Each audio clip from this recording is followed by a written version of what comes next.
great. How are you? Wait, your hat is so cute. Thank you. It's like the official Natalie Carr. Oh my god, I've never heard of her. You must have good taste. You know, it's like... She sounds hot. You know, it really fits my giant head really well. So I feel like it, you know, it's one size fits all. All right, so I have a song coming out December 2nd.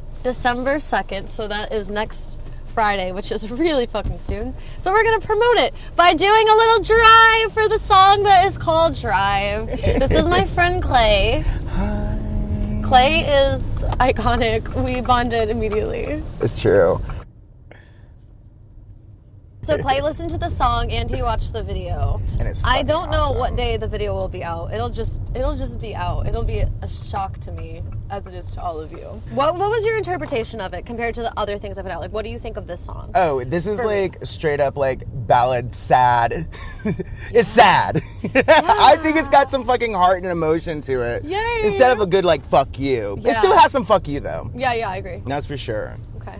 Yeah, you're a little edgier on this one. I love it. You had it inside you this whole time. It's just that not the right amount of people have pissed you off enough. Agreed.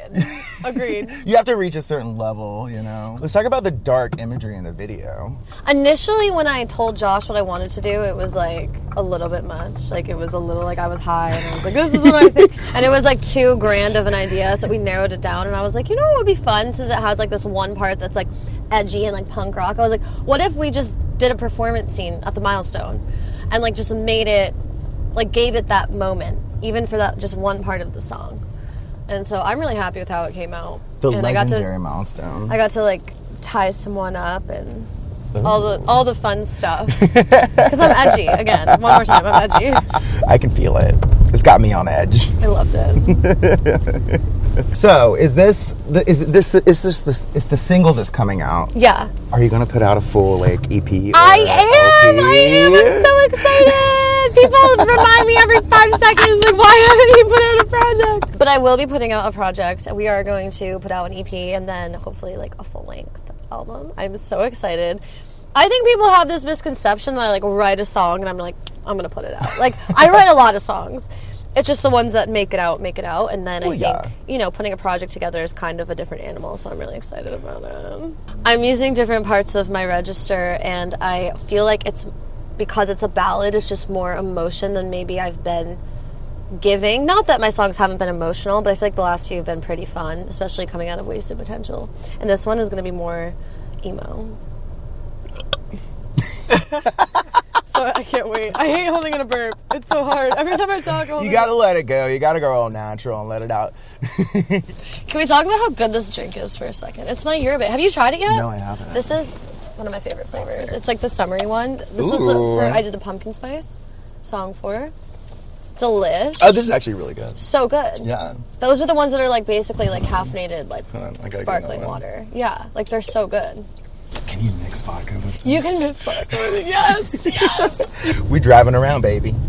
So is this like song about anything or an incident in particular? I feel like I've been having to write about like the same like 2 or 3 irrelevance for the last like few years because I've been happy and I've been fine. But you know, whatever it takes. I think this song is about the insanity that you experience when you like are on and off again with somebody over the span of like however long you are together. Oh yeah. It's like about when you're with somebody and you break up and then you're back together, like that kind of thing. It can really drive you crazy. The torture. Like I can't live with you, I can't live without you, I don't really know what I want, but this song is about like letting that go, I think. Got me doing things I'll never do.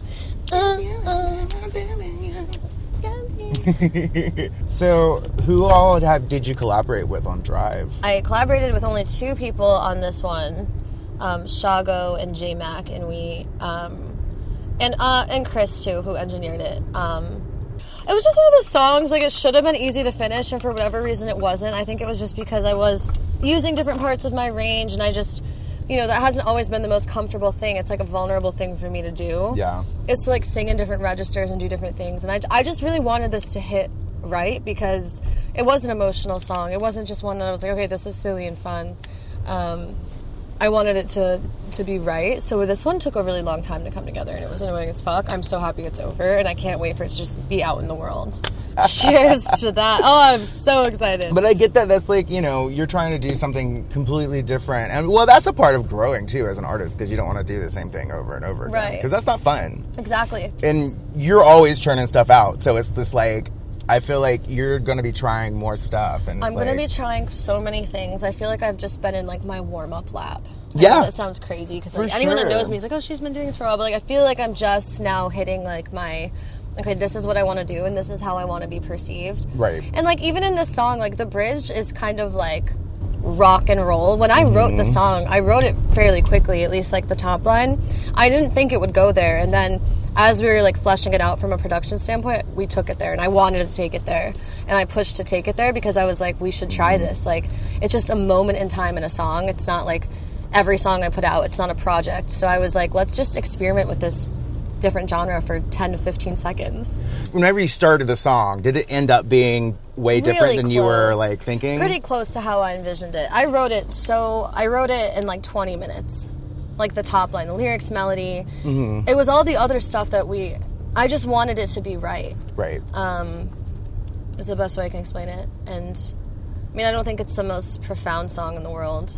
And maybe I'll get judged for not believing in myself that much. I don't. I think it's a cool song, but... Well, what kind of, like, stuck-up piece of shit is, like, this is the most profound thing that ever came out of, like, my mouth, you know? I could have farted something out like this, and you were just eating it up. Yeah. You rubes. No, for real. And, like, the thing is, like, you're working on something for so long, like, anything. It's like you forget how you felt when you first were playing it back in your car in the parking lot, or, like, in your house, or, like, on your phone speaker. Like, you forget that feeling of like, oh, I love this, because you've been working on it for so long. But I do think it's telling that for something that was this annoying to make, I like stuck through it. I feel like that's a good sign. Because normally I'm like, fuck it, I'm on to the next. What's next? Nat, what is your favorite line out of Drive? My favorite part is in the bridge when I say, front porch swings in paradise, I hate you, but you saved my life. Which isn't that profound, but it really hits when you have all the instruments going. Lyrics sound so stupid when you, like, say them. Like, it sounds like a third grader, like, reading poetry. Like, lyrics sound so fucking stupid when you say them. But in a song, in the context, it's like, oh, that's beautiful. Like, right. You know what I mean? When you say them, I'm like, damn, like, we have nothing on poets. Not a goddamn thing.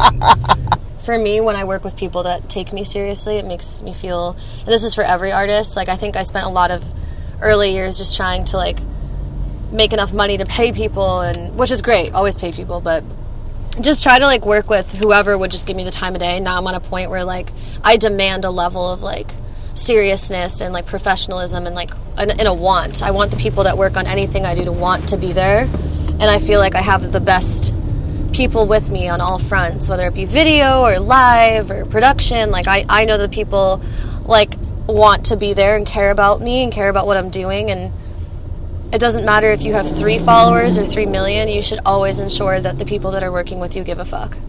Like, you have to, like, give people a reason to want to be part of it. You have to put in the work. You have to, right, of course, like, write the music, record the music, and follow through on it, but you have to do all the other things that come with it, which in this day and age is a lot. And at the end of the day, no one can take anything away from you if you love what you're doing. That's true. Yeah. And you doing it. I'm like, fuck the rest. Love it! Well, thank you so much for taking the time to ask me about my song Drive While We Drive. Oh, yeah, darling, of course. I love you, Clay. It was gorgeous. Your hat looks amazing. Have the rest of it. Take one for the road. Hell yeah. Road soda. Bye, guys.